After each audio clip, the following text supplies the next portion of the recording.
Ecuadorian President Guillermo Lasso has declared a state of emergency in the country's prison system following riots at a prison in Guayaquil that authorities have warned could have killed as many as 100 inmates. Russian President Vladimir Putin and his Turkish counterpart Recep Tayyip Erdogan discussed a range of pressing geopolitical issues, including military conflicts in the Middle East and Central Asia, during a meeting in Sochi. Former Japanese Foreign Minister Fumio Kishida has won the primaries of the ruling Liberal Democratic Party and is set to become Japan's next Prime Minister. From the headquarters of teleSUR English in Havana, Cuba, this is from the south, I'm Katrina Goss. Authorities in Ecuador have warned that as many as 100 inmates could have been killed in riots at a prison in the southwestern coastal city of Guayaquil. President Guillermo Lasso declared a state of emergency in the country's prison system and announced he was travelling to the city to coordinate the response. The director of the Social Rehabilitation Service, Bolivar Garzón, admitted that the situation in the prison is getting out of hand as agents continue the process of securing different areas of the facility, discovering more corpses. The official refused to give an official number of fatalities, but estimated the number could reach 100 in what he described as a tragedy. Authorities said the violence was a result of gangs fighting for control of drug trafficking and other crimes inside the prison. President Lasso had declared a state of emergency in the country's prison system back in July, after several facilities were rocked by violent riots. We want justice, Mr. President. At least show your face for all the mothers who suffer here for our children. We want information because we don't know anything about our families, our children, because I have my son here. I don't know anything about my son. Chile's lower house has approved a bill that would allow citizens to make a fourth early withdrawal from their pension funds if approved by the Senate, despite opposition from the government. The initiative passed with 94 votes in favour, just one more than the minimum needed, while 39 lawmakers voted against and 9 abstained. The government of Sebastián Piñera, who has attempted to block previous withdrawals, and the central bank warned that passing the bill would negatively affect the economy as part of the fear-mongering surrounding the move. Chile's pension system is completely privatised, and before the pandemic, Chileans were not allowed to tap into their pension funds until their retirement.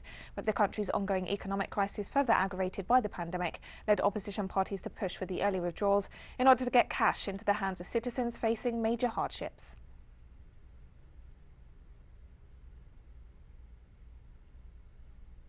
Staying in Chile, the Senate held a special session to address the deplorable events in Iquique, where a group of asylum seekers and refugees from Venezuela were attacked by local residents. Senator and presidential candidate of the New Social Pact political alliance, Yasna Provosti, called on the government to declare a humanitarian emergency due to the migratory crisis in northern Chile. She stressed the objective is to centralise information, coordinate the various efforts involved in the entry, identification, basic subsistence and location of migrants, and the health situation in the region. The past weekend saw a march in the northern coastal city of Iquique, where many asylum seekers and refugees have been camping out in wait of state support, during which people were assaulted while their belongings were burned by xenophobic locals. It is not the situation that affects thousands of immigrants, mostly working people, pushed to seek better opportunities, nor the situation of Chileans who are being affected by the lack of foresight of the authorities and who feel insecurity in the face of events that we are not used to in the country. We have to be able to tell this government again and again what it has to do. It has to declare a humanitarian emergency. Mexico is prepared to offer asylum to 13,000 Haitians, Foreign Minister Marcelo Ebrard told the Senate on Tuesday. The Foreign Minister explained that before 2020, the number of people who requested asylum in Mexico did not exceed 10,000, but in the first half of 2021, more than 60,000 had already made a request, while noting that Mexico is a country that infrequently rejects asylum requests. The diplomat also noted that the majority of Haitians arriving in recent months have travelled from Brazil and Chile, where they had the status of refugees, but are now heading to the United States in hopes of better living conditions from where they're being deported by the Biden administration. Ebrard also explained that Mexico has established communication with the foreign ministers of Panama, Colombia, Costa Rica, Honduras, El Salvador and Guatemala to work together to address the situation.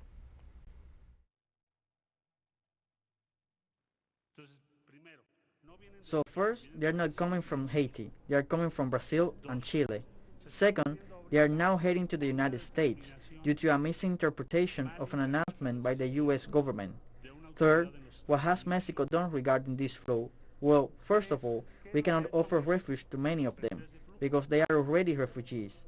They cannot be refugees in two countries at the same time, but in any case, those who do not have refugee status have been offered one, and as of today, according to what the Mexican Commission for Refugee Aid informs us, there are 13,255 people with that condition or who are going to have this condition coming from Haiti.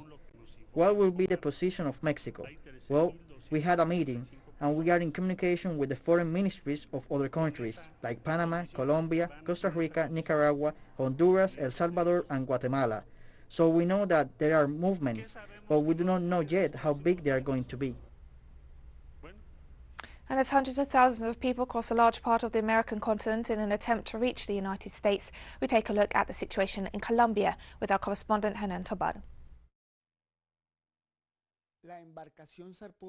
The boat sailed from the municipality of Naclocli, Antioquia, in an hour and 40-minute trip, arriving at a point known as Santa Lucia, going through part of the Caribbean Sea in the Gulf of Urua.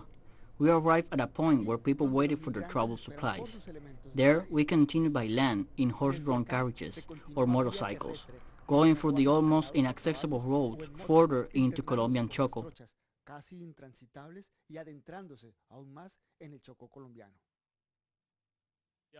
To transport these people here on these roads, which are quite rough and are always dangerous when it rains, and when it rains it gets so bad that some of them suffer, so we always try to help them to get to where they are going, or try and help them to get there safely.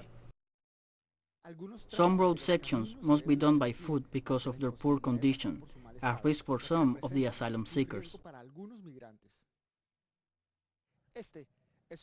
This is one of the most difficult roads that around 500 people cross daily, some in horse-drawn carriages, others pay between $30 and $40 for a motorcycle ride to take them to Los Teques, a few minutes up the road, where they spend the night and continue the journey to the border with Panama. After approximately 2 hours, they arrive at a location controlled by the illegal armed groups where the people spend the night, paying $100 each. In this camp, they rest, eat, set up their tents, and plan the rest of the journey. Making a decision like this has not been easy. You have to be strong to do this. Even though we did not face the most difficult part, we know what to expect, to cross the jungle, also known as the Darien or Jungle of Death. It's difficult, but we still have the faith that we can do it, that God will help us cross and we will arrive to our destiny. People arrive here along with their families, after waiting for more than 20 days for a ticket to Naclocli, Antioquia. They are aware of the risk and rumors about the journey that awaits them. They say they are afraid but want to reach the so-called American dream.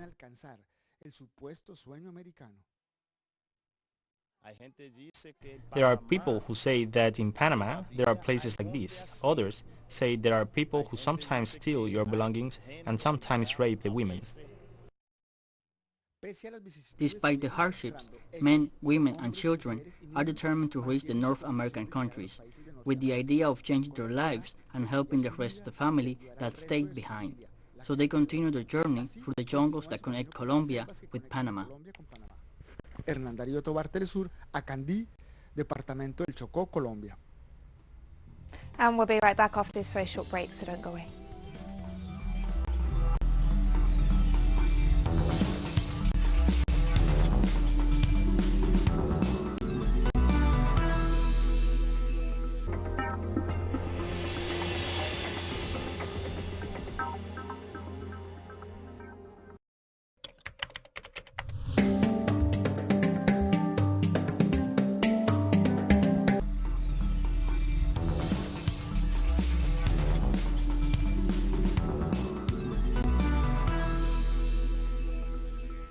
Welcome back to From the South. Russian President Vladimir Putin met with his Turkish counterpart Recep Tayyip Erdogan on Wednesday to discuss a range of pressing geopolitical issues, including military conflicts in the Middle East and Central Asia. The meeting in the Russian city of Sochi comes just a week after Erdogan expressed frustration at talks with his NATO ally, US President Joe Biden, and announced that he would instead try to build closer ties with Russia. President Putin thanked his Turkish counterpart for his stance on the construction of the Turkish Stream gas pipeline. He also praised the cooperation with the Turkish government in the fight against the COVID-19 pandemic and on issues related to the situation in Syria, Libya and the Nagorno-Karabakh region, where last year a military conflict broke out between Armenia and Azerbaijan. The two heads of state also affirmed that the construction of the Akuyu nuclear power plant in Turkey's Mersin province is progressing as planned.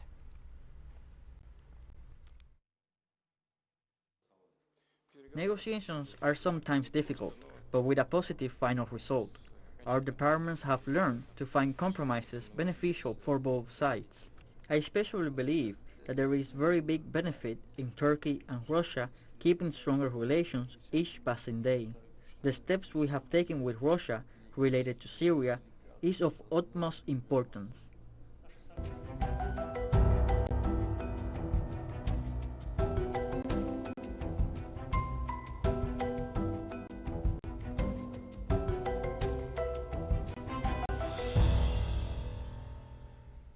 The United Nations climate chiefs stressed Wednesday that the forthcoming COP26 summit, which could determine the viability of the Paris Agreement, will not be easy, but stressed that an outcome matching the urgency of the climate crisis is an absolute necessity.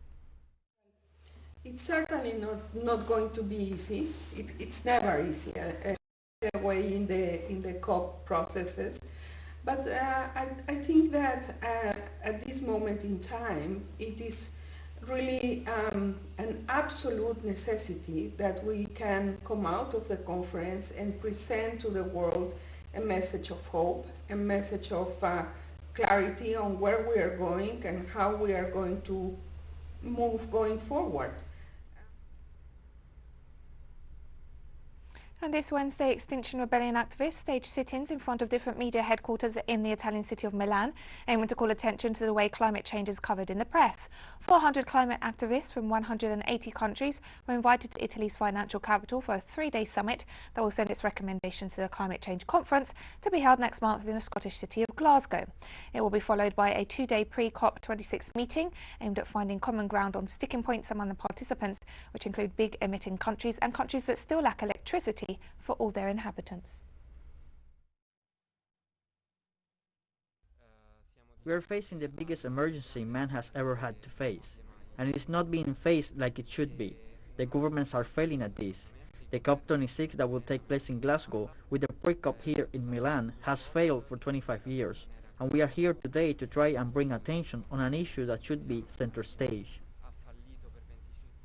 Authorities in Thailand rushed to protect parts of Bangkok from floodwaters that have already inundated 70,000 homes and killed 6 people in the country's northern and central provinces.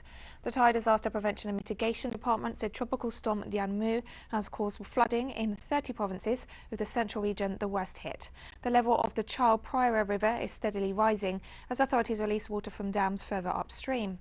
In the meantime, soldiers set up barriers and sandbags to protect ancient archaeological ruins and landmarks, as well as neighbourhoods in the old royal capital, Ayutthaya. The Bangkok Metropolitan Administration is hopeful the city can avoid a repeat of the catastrophic 2011 monsoon season, when it experienced its worst flooding in decades, with a fifth of the city underwater and more than 500 people killed. The day before the flood, it rained hard up in the north and subsequently caused a flash flood to hit our village. The water level rose rapidly, which was something we'd never experienced before in our Chai Badan district.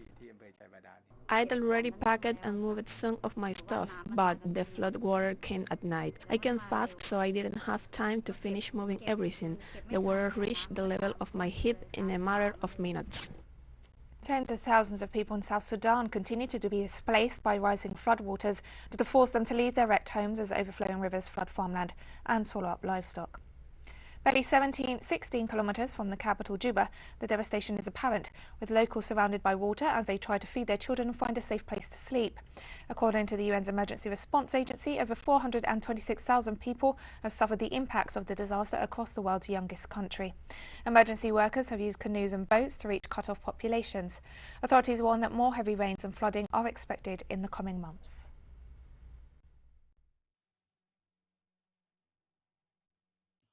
The water is too much. We used to eat from what we cultivated before. But now, within these 2 years, we don't have food even though they provide us with the seeds. How can we plant them? I tried it, but the water washed it away, and I'm now unable to help myself with this situation. And my population, it is around 9,015, but almost, when I say that, it is maybe 7,000. 70,000 people was being affected from the River Nile up to western sides. These my people. It's already damaged. Even though the houses is more than 200 houses was being fall down in my area. And we have more stories coming up after this final short break, so stay with us.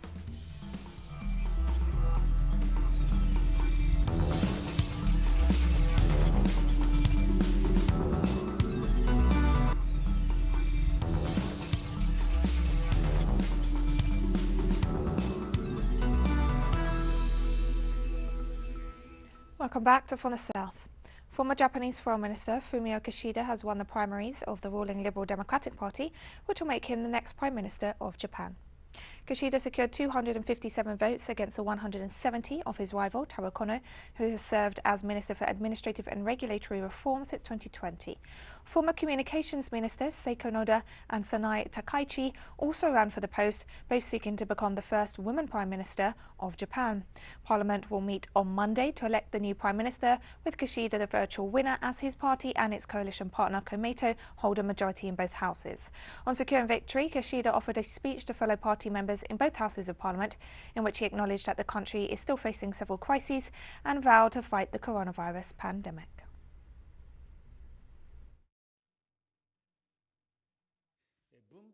There is no distribution without growth. It's a truth that I believe in. So I want to reestablish a virtuous circle between growth and distribution, so as many as possible across the whole of the archipelago can reap the rewards. And residents of the Japanese capital Tokyo reacted to the ruling party's election of former Foreign Minister Fumio Kishida as its new leader. Mr. Taro Kono would have been too extreme in policies when trying to unite the country. We need somebody more moderate. Mr. Fumio Kishida won't be so different in policies from the leaders in the past. I supported Mr. Taro Kono because I expected he would do something more dramatic. Honestly, people around my age want to travel more and want to see the economy recover because salaries have been declining. We want back the lifestyle from before the pandemic, so we want to see policies where we can get PCR tests for free and we can go out to restaurants and bars, for example. I want to see politicians to take more tangible actions. The Chinese Foreign Ministry said on Wednesday that China is willing to work with Japan's new government to promote further development of bilateral relations. We have noticed the result of the election that had just come out. China is willing to work with Japan's new rulers team to abide by the principles and spirit set out in the 4 political documents, deepen practical cooperation in various fields, and promote the development of Sino-Japanese relations in the right direction. Tunisia's president on Wednesday named geologist Najla Bouden as the country's first ever female prime minister designate, 2 months after he seized wide-ranging powers. The Tunisian president repeatedly emphasized the historic nature of the nomination of a woman, calling it an honor for Tunisia and a homage to Tunisian women. Bouden will be Tunisia's 10th prime minister since 2011. At 63, the same age as President Kais Saied, Bouden is a former director of a higher education reform project and has held senior positions at Tunisia's higher education ministry. On July 25th, President Saied sacked the government of Hichem Mechichi, suspended parliament, lifted MPs' immunity and took over the judiciary after months of political deadlock in the face of a pressing economic crisis and mounting coronavirus deaths. We will work together in the future with a steadfast determination to eliminate corruption and chaos that pervaded many institutions in the state. The work must be done fast, and the team that you will head must be homogeneous and working first and foremost on fighting corruption. In Afghanistan, the Taliban government announced that it will temporarily adopt a monarchy-era constitution dating back to 1964, annulling those points contrary to its Islamic principles. The Taliban argued that this constitutional text is the most compatible with international conventions because of its democratic guarantees. The fundamentalist text states that Afghanistan is a constitutional monarchy, an independent, unitary and indivisible state. It also gives Afghans the right to vote to elect members of parliament and provides that women and men can participate in elections. According to the constitution, the religion of Afghanistan is Islam and the national flag is tricolour, the same flag used over the last 20 years.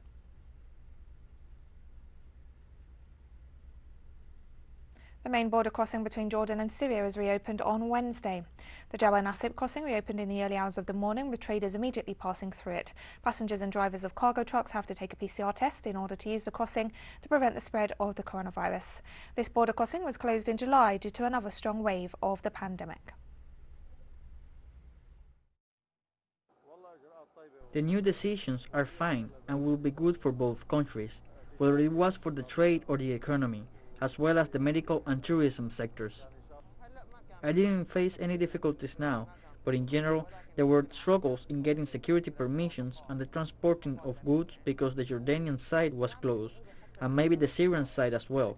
I'm not sure exactly which side was shut, but there were difficulties ahead of these new decisions. And we've come to the end of this news brief. Remember, you can find these and many other stories on our website at telesurenglish.net. You can also follow us on social media for all the latest news. We're on Facebook, Twitter, Instagram and Telegram. For TeleSUR English, I'm Katrina Goss and thank you for watching.